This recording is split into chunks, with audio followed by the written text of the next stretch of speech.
Good morning. Sorry to keep you waiting. Apologize. Well, good morning. Tomorrow marks exactly 6 months since my administration began. I think it's a fitting moment to take a look at our economy, where we were 6 months ago, what we've achieved since then, and what I believe I believe where we're headed. Before I took office, there were a lot of folks out there making some pretty bold predictions about how things would turn out. You might remember some of the predictions that if I became president, we'd, quote, see a depression, the likes of which we've never seen, end of quote. Well, it's true that the economy was sputtering before I got here, adding only 60,000 jobs per month or for 3 months before I was sworn in. But now, 6 months later, we've changed that. We've gone from 60,000 jobs per month to 60,000 jobs every 3 days, more than 600,000 jobs per month since I took office, more than 3 million new jobs all told. That's the fastest growth, I'm told, at this point in any administration's history. Another prediction that is my favorite one, I must add, is that if I got elected, I'd bring the end to capitalism. I never understood that one, but we've heard an awful lot. Well, in 6 months into my administration, the U.S. economy has experienced the highest economic growth rate in nearly 40 years. And we know we knew that we needed to launch a wartime effort to get America vaccinated and pass a powerful American Rescue Plan. We did both those things. And now the forecasters have doubled their projections for growth this year in the economy to 7% or higher. In fact, the U.S. is the only developed country in the world where growth projections today are stronger than they were before the pandemic hit. At the same time, companies across the country are giving workers a raise, unusual thing. And the number of new unemployment claims has been cut by more than half since I took office. And by the way, 2 weeks ago, I issued a major executive order promoting fair and open competition, which is the cornerstone of American capitalism. Banning non-compete clauses that suppress workers' wages, lowering the price of things like hearing aids, prescription drugs, internet service, along with dozens of other actions. Folks, it turns out capitalism is alive and very well. We're making serious progress to ensure that it works the way it's supposed to work, for the good of the American people. So for all those predictions of doom and gloom 6 months in, here's where we stand. Record growth, record job creation, workers getting hard-earned breaks. Look, we brought this economy back from the brink, and we've designed our strategy not only to provide for a temporary boost, but to lay the foundation for a long-term boom that brings everyone along. You know, that's why we designed the American Rescue Plan, to help not just all those, everyone at once, but over the course of a full year and beyond. So we could help families and small businesses weather the ups and downs as the economy recovers from a historic pandemic, and there are going to be ups and downs. We saw a great example of that just last week. For the first time, monthly payments began going out to nearly every working family raising a child in the United States of America. Thanks to the expanded child tax credit in the American Rescue Plan, $300 a month going out for each child under the age of 6, and $250 for every child 6 through 17. Every month for the next 6 months, with more coming in the spring. That money is a game changer.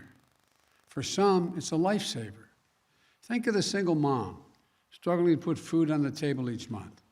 The parent has to tell their kid, I'm sorry, honey, but we can't afford those dance classes. Or the sports team you want to play in this fall, we can't do it. You know, they can't wait for the credit against their taxes to be coming next year as a tax credit. They need cash in their pockets today. For families with the least, this money will do the most, dramatically reducing child poverty in America. And for millions of middle-class families, it'll give them a little bit of breathing room every month. That's just one example of how we're building an economy from the bottom up and the middle out. But despite that progress, we cannot afford to be complacent. We know that our economic recovery hinges on getting the pandemic under control. And by fully vaccinating 160 million Americans, or 80% of our seniors, we've fundamentally changed the course of the pandemic from one that threatens all Americans to a disease that has the most severe impacts only on the unvaccinated people in the country. But we can't let up, especially since and because of the Delta variant, which is more transmissible and more dangerous. Unfortunately, cases are now rising, particularly in communities with very low vaccination rates. Just 4 states account for nearly 40%, 4 states, 40% of all cases last week. Virtually all hospitalizations and deaths are occurring among unvaccinated Americans. These tragedies are avoidable. The data couldn't be clearer. If you're fully vaccinated, you have a high degree of protection against severe illness, hospitalization, and death. If you're unvaccinated, you are not protected. So please get vaccinated. Get vaccinated now. It works, it's safe, it's free, it's convenient. This virus doesn't have to hold you back any longer. It doesn't have to hold our economy back any longer. But the only way we put it behind us is if more Americans get vaccinated. We also know that as our economy has come roaring back, we've seen some price increases. Some folks have raised worries that this could be a sign of persistent inflation. But that's not our view. Our experts believe, and the data shows, that most of the price increases we've seen were expected and are expected to be temporary. Reality is you can't flip the global economic light back on and not expect this to happen. As demand returns, there's going to be global supply chain challenges. We've seen that in semiconductors, which are used in automobiles. That global shortage has slowed vehicle production, creating a temporary spike in car prices. That's a real challenge. My administration is doing everything we can to address it. But again, these disruptions are temporary. Lumber prices are another example. They spiked early in our recovery, but in recent weeks, they began to fall. They've fallen by more than 50%. In the hospitality industry, prices are returning to where they used to be. Economists call all these things transitory effects, and they account for about 60% of the price increases we've seen over the last few months. I want to be clear. My administration understands that if we were to ever experience unchecked inflation over the long term, that would pose a real challenge to our economy. So while we're confident that isn't what we're seeing today, we're going to remain vigilant about any response that is needed. As I made clear to Chairman Powell of the Federal Reserve when we met recently, the Fed is independent. It should take whatever steps it deems necessary to support a strong, durable economic recovery.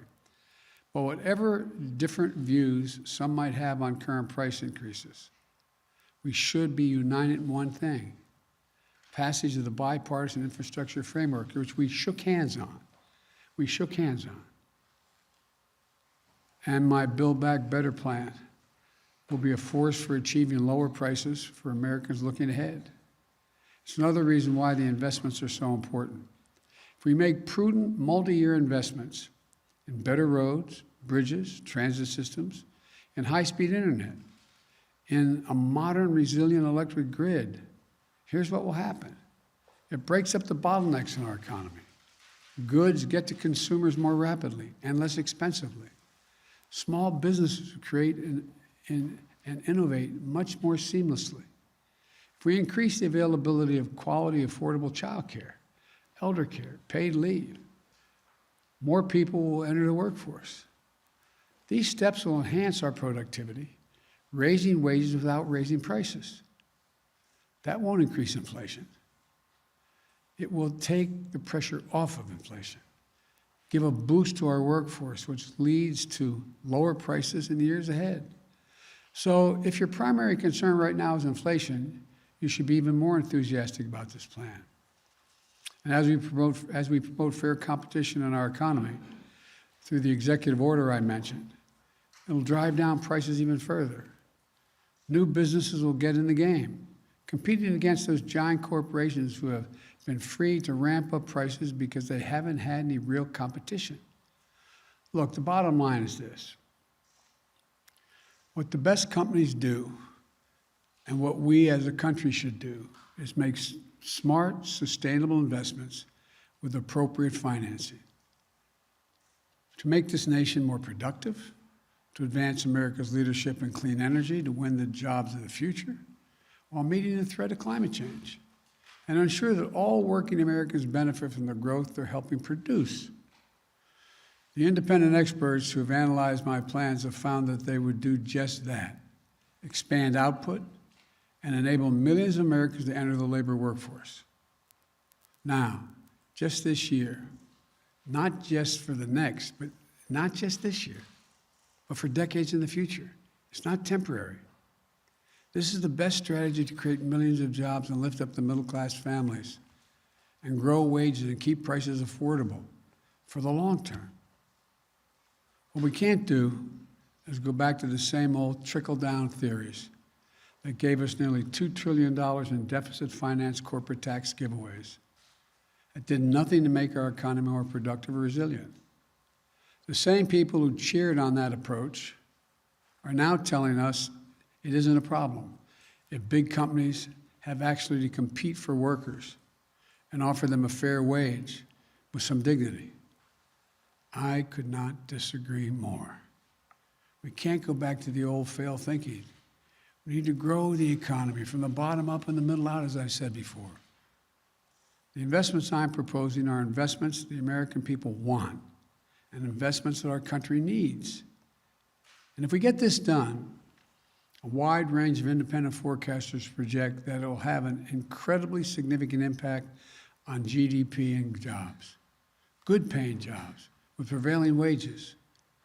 And a majority of these jobs will go to people without a college degree. I've said it before, and it's true. This is a blue-collar blueprint for building an American economy back. Simply put, we can't afford not to make these investments. And we're going to pay for them responsibly as well, by ensuring that our largest corporations and the very wealthiest among us pay their fair share, by reforming our international tax system with a minimum global tax, which we've led the world to agree to. Let me close with this.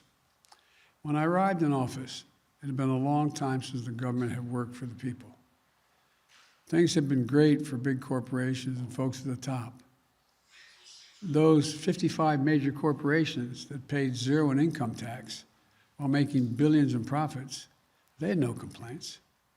When I took office, I made a commitment to the American people, that we're going to change that paradigm.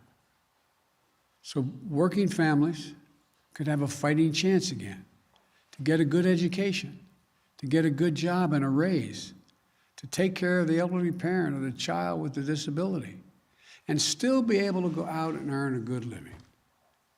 To stop losing hours of their lives stuck in traffic because the streets are crumbling or waiting for slow, spotty internet to connect them to the world.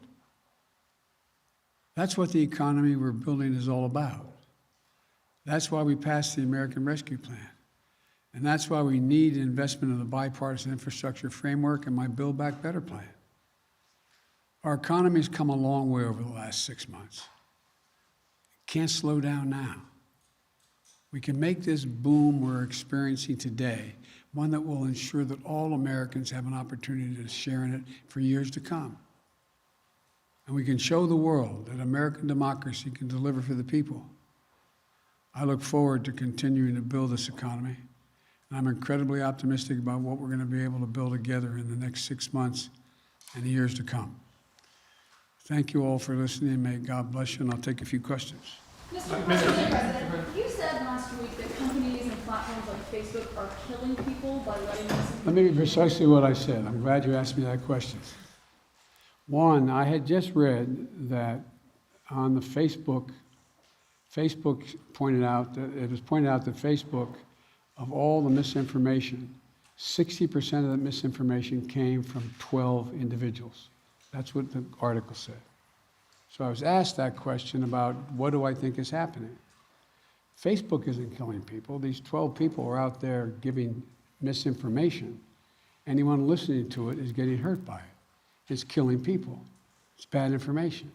My hope is that Facebook, instead of taking it personally that somehow I'm saying Facebook is killing people, that they would do something about the misinformation, the outrageous misinformation about the vaccine. That's what I meant. Have they done enough, in your opinion, to stop? I haven't, to be completely honest with you, I don't know if they did anything today. Up to over the weekend, I don't think they had, but I don't know. I don't know the answer to that question. Will you hold them accountable if they don't do more to stop the spread? When you say hold accountable, I just want to, I'm not trying to hold people, I'm trying to make people to look at themselves, look in the mirror. Think about that misinformation going to your son, your daughter, your relative, someone you love. That's what I'm asking, all the way in the back. Thank you, Mr. President. At what point would you consider inflation unchecked to a point at which you would either consider taking action or you would want to see the Fed takes action? And secondly, why do you believe that the budget bill is appropriate legislation for a pathway to citizenship? Well, first of all, I think we need to find pathways to citizenship. The budget bill is an appropriate way to get around the filibuster to be able to make a judgment as to whether or not they should have a pathway. That's for the parliamentarian to decide, though, not for Joe Biden to decide. Your first part of the question was? It was on inflation. You mentioned unchecked inflation. There's nobody suggesting there's unchecked inflation on the way. No serious economist. That's totally different. I mean, look, the stock market is higher than it has been in all of history, even when it's down this month. Even down this month. Now, I don't look at the stock market as a means by which to judge the economy like my predecessor did.